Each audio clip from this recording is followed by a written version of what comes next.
What's up, buddy? My name is Scott Waters. Welcome to Life Metal. It's time for part 2 of my rock metal update.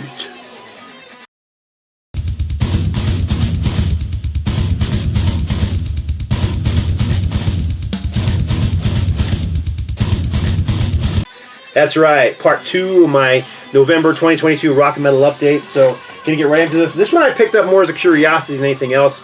I mean, I like this band, but the packaging on it basically sucks. This is Pink Cream 69 record store day release. It is basically a pink reddish translucent vinyl with very chintzy custom center labels and a sticker on the outside with the track listing on it. That's it. This was a European record store day release. I almost didn't believe that because it was, you know, I just couldn't believe that this was a record store day release, and that it was selling for like $30 and more now, because it's now hard to find. But anyhow, this is Game People Play by Pink Cream 69 or PC 69, whatever you know them as. It's a good album. I really enjoyed it. It's melodic, heavy metal, hard rock, but yeah, that packaging. Whew. It says that there was 180 gram vinyl, and I think it was limited to 1,000 copies, so worldwide. Alright, what do we got next? Repressing, finally on vinyl again. This is the third full-length album from Annihilator. This is Set the World on Fire. I love this album. I remember when it came out, people were kind of dissing it because of the... there's a couple ballads on here, and for some reason, if you play ballads in thrash metal, you know, the fans think of it as selling out. To me, I think you're just doing what you want to do, so it's not like they were trying for radio hits here. But the song Phoenix Rising, it's a fantastic song. And yeah, it's a ballad, but so what? Judas Priest did ballads. They did some fantastic ones, and to me, this is a good ballad as well. And then also the... what was the other one? I think it was The Edge is also a ballad, if I'm not mistaken. And then, but I mean, there's stuff on here that's just straight up thrash. Like Set the World on Fire is kind of a groovy thrash song. Bats in the Belfries are straight up thrash. Snake in the Grass is straight up thrash. Night Jumps Queen is pretty typical kind of thrash meets groove, Annihilator style stuff. Night Jumps Queen, if you know what I mean. I'm really glad this thing's finally on vinyl, and it sounds great. It looks great. It's on Music on Vinyl, put it out, so it's quality. Even the artwork and the cover is well done. Whoever did the reproduction of the cover art did a great job on it. So, Annihilator, Set the World on Fire. All right, getting into the Japanese pressings once again, which in my last couple updates, you know, I was kind of on a Japanese kick, and I keep buying from this seller who keeps coming up with these great prices for this stuff. So. This is Deep Purple Stormbringer, of course, Mach 3 era Deep Purple. Stormbringer, the track itself, is a classic on here.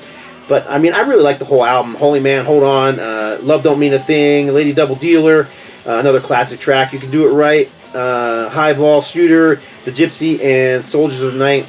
And this would have been, what, the last album that Richie Blackmore played on before he was replaced, and we went on to Mach 4 era.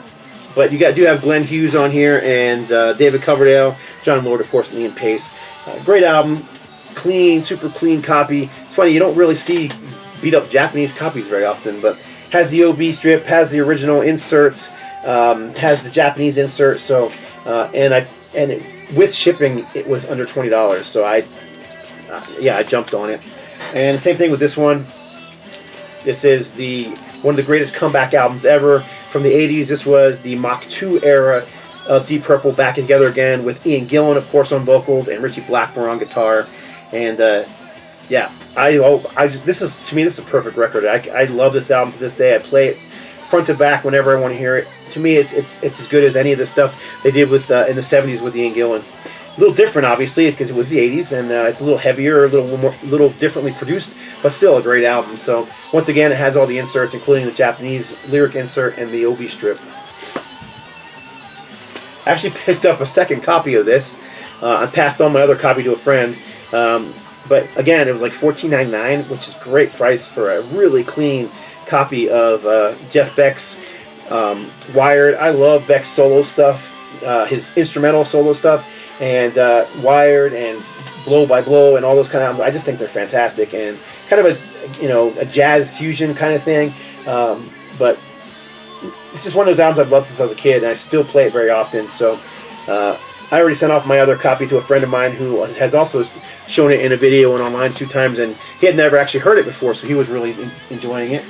Now this one's a blind buy. I had not heard it, but I mean, it's Graham Bonnet, so I figured how bad could it be? I guess it could be pretty bad, but it actually wasn't. Really enjoyed this album. The album's called Line Up. I had never heard it before. Obviously a Japanese pressing with the obi strip and inserts. But listen to the lineup on this thing. So you've got Kazi Powell on drums. Kazi Powell, of course, from Rainbow and Black Sabbath, among others. And you got Mick Moody on guitars, so Whitesnake. You've got Gary Twigg on bass and John Lord of Deep Purple on vocals. On keyboards. And, of course, Graham Bonnet on vocals. And it pretty much sounds like something that Rainbow could have put out. So it's straightforward, 80s style, hard rock. We may have even called this heavy metal back in the day, but really cool album from Graham Bonnet called Line Up. I don't know what else to say about it other than if you're into the Graham Bonnet era Rainbow stuff, you're probably going to dig this too. It's well worth picking up. Just, very well recorded, well done, hard rock. I can't remember if I showed this one or not before, but if I did, oh well. But I picked up this one from a buddy of mine. This is Run James Dio's second solo album. This is Last in Line. It's on the, so you can see the label back there. It's got this spaceship Vertigo label. Again, it has all the inserts, Japanese lyric insert, as well as the obi strip, and he sold it to me for a good price, and I'm a huge Dio fan, and this is actually one of my all-time favorite Dio records. Just did a Dio show, what was it, this past Tuesday on the Metal Roundtable, and it was actually in all of our top 5 lists, so this is one of those Japanese-only compilations of early UFO, and when I say early, it's all the, all the Schenker stuff. So you've got it's never been released in the U.S. I can't see the track listing because it's covered by the obi strips. It actually has 2 obi strips on it. I don't know if you can see. I don't know what the second obi strip says because I obviously don't read Japanese. But so you've got Only You Can Rock Me, Too Hot to Handle, Lights Out, I'm a Loser, Natural Thing, Let It Roll, Out in the Streets, Doctor Doctor, and Rock Bottom. And it is on a green vinyl. It is an original pressing. It is not a new pressing. It is an old pressing from, let's see if the year is on here somewhere. 1979 pressing of this album. So I'm a UFO fanatic. Again, one of those bands I've just been into since I was a kid. And Phil Mogg has always been one of my favorite vocalists. I think he has such a unique voice. You can tell him a mile away from any other vocalist. And it's cool to finally have an actual copy of this one with the obi strip. And we got 2 more Japanese pressings. So this is the best of Grand Funk. Now when you think of the best of Grand Funk, you tend to think of some of their poppier hits. But that's not the case here, because this compilation came out in the early 70s. So this is all early stuff, like late 60s and early 70s. So you've got Sins of Godmother's Brother, Heartbreaker, Mr. Limousine Driver, Closer to Home, Are You Ready, Time Machine, Nothing Is the Same, Aimless Lady, Got This Thing on the Move, and Inside Looking Out. So yeah, it's all stuff from like the first 3 albums from them. Again, has all the inserts and stuff. It does have a gatefold. And the year that this thing came out, let's see if the year is readily available on here somewhere. If it's not here, I'm pretty sure it's on the center label. It is black, just plain black vinyl. You don't see colored vinyl from Japan very often. 1972, I believe it says it on there. Little itty bitty type. So the best of Grand Funk, lots of early stuff, great sounding compilation, really good sound quality, and it's a very clean vinyl copy, so it sounds great, which is awesome because Grand Funk's got that kind of, it's got a mixture of softer parts and heavier parts, and just I love Grand Funk. So Mark Farner, Grand Funk. This is a band I've been getting into a lot recently. For some reason, they have a one-hit song that I've always loved, and I heard that song somewhere, and it just stuck in my head. So I'm like, I got to find that album, because I used to have it in my collection, and I got rid of it back in 1990. So I had to find that album, and I just started getting into all their stuff, rediscovering this band.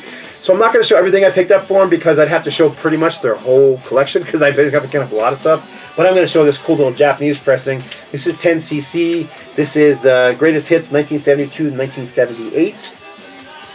Once again, a Japanese collection with OB strip, inserts, and everything. 10cc were weird because they were kind of an art rock, progressive rock band. Some of their songs would be really arty, proggy, and other songs would be kind of like poppy. They would even do like straightforward rock and roll. They did like a little bit of everything. So they're kind of all over the map musically, but I really liked them. This is the album I was talking about. And of course, the song that I was talking about was, the hit song was The Things We Do for Love. And I've always liked that song. And I've always liked this album. It's one of my favorite albums. And oddly enough, I just haven't had it in my collection since 1990. Kind of forgot about it. And then, like I said, heard that song and I had to hunt it down. Kept finding beat up, crappy copies. Finally found a really clean copy. This one's fantastic. It is a gatefold. This is actually the first album the band put out after Godley and Cream left the band and formed their own band. So the two remaining members had to kind of prove themselves here. So that's why when you open it up, you see only the two guys. And this album was a huge hit for them. It came up. They ended up having two hits: The Things We Do for Love and Feel the Benefit, parts 1, 2, and 3. So both those songs are pretty popular for them. Was there any others that were on here? You've got Cold, Good Morning Judge, Things We Do for Love, Marriage, Brew, Rendezvous, People in Love, Modern Man Blues. I don't know if there's any other singles on here or not, but I do know those two were really big, especially Things We Do for Love. It was a huge hit in the U.S., this being a UK band. So eventually I'll probably do I know I mostly do heavy metal stuff on this channel, but I'm going to eventually do a 10cc collection video, because I have picked up, I'm going to say 10cc albums and 3 or 4 Godley and Cream albums and another 10 or 15 10cc 7-inch singles. I've been on a kick over the last few months, so I'm just looking for anything from these guys. So there you go, 10cc, Deceptive Bends. All right, what do we got here? This is PFM. I'm not even going to attempt to say their full name. This is Italian prog band. The full name is just beyond me, which is why it goes for PFM here. And this is Chocolate Kings. These guys are still around. They've got a humongous discography. I really am unfamiliar with them, except for this album. And the reason I even picked this album up is because when we were doing our interview with Saxon on the Metal Roundtable, and Nigel said, we were talking prog rock, and I was telling him about all these different bands I liked, and Genesis, Nectar, and Yes, and all this kind of stuff. And he's like, "Oh, if you heard of PFM, you really need to get Chocolate Kings. It's one of the best albums they put out." So I wrote it down, and sure enough, I picked it up and love it. So I've heard that they've changed their sound over the years. Again, I don't know much about them. If you're watching this and you know something about them, give me some recommendations of other albums to pick up from them, because I really enjoyed this one. Chocolate Kings by PFM. Here's the insert and the booklet. It's not much to it. It's just lyrics, but it's on Manticore label. I've also noticed finding a copy of this particular album that isn't totally annihilated, being that it's a mostly white cover. This one actually is pretty darn clean. It's got slight ring wear, but it's pretty darn clean. I need to put it in a better sleeve. PFM Chocolate Kings. Alright, next up, it wouldn't be a No Less Metal update without some Aerosmith. Historia de la Rock. Historia de la Musica Rock.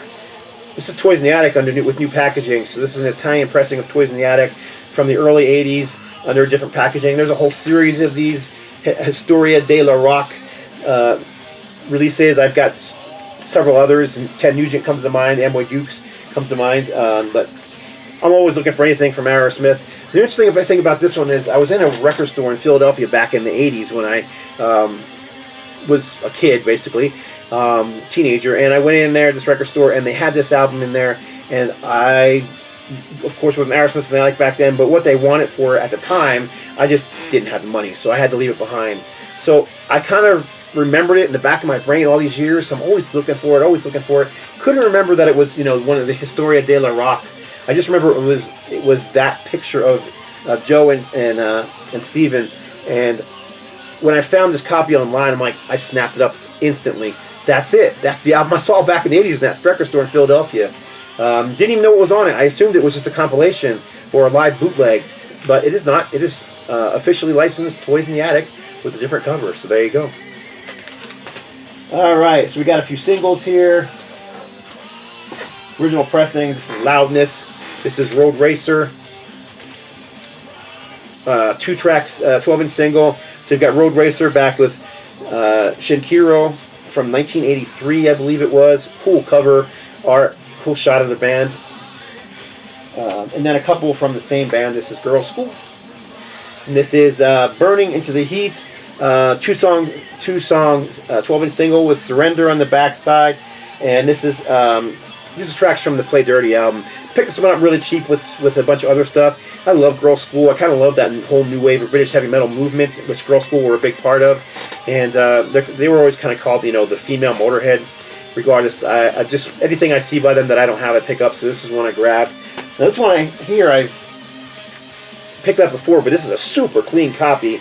This is 1, 2, 3, 4 rock and roll, and it is a 4-song EP with the cover of 1, 2, 3, 4 rock and roll, and the extended version. And it's got a cover of Tush by, of course, ZZ Top, and Don't Call It Love and Emergency. And Don't Call It Love is a new studio version, and Tush is also a new studio version that was at the time exclusive to this 12-inch single. I'm sure it's been on multiple compilations since that time, but there you go, Girlshool. And the last one in this stack, I'm going to take it out of the packaging so you can see it better, is a band that I like and then I don't like. I like, it's weird, I got to be in the right mood for this band. So there's a picture disc of Lordian Guard, Sinners in the Hands of an Angry God. So this is power metal. This is, of course, the band formed by William, what's his name? Samus? I don't remember how to say his last name. Top of my head right now. Anyhow, he, of course, was the main dude behind Warlord. And after Warlord broke up, he released 2 albums under the Lordian Guard name. Very, very keyboardy, mixed with, obviously, guitars. It is heavy metal, but like I said, it's very, I don't even know what the word describes. They're very unique. It doesn't sound like Warlord. It is epic kind of metal, but it doesn't sound like Warlord, so kind of hard for me to explain it. If you ever heard of Lordian Guard, check them out on YouTube or something like that. See what you think for yourself.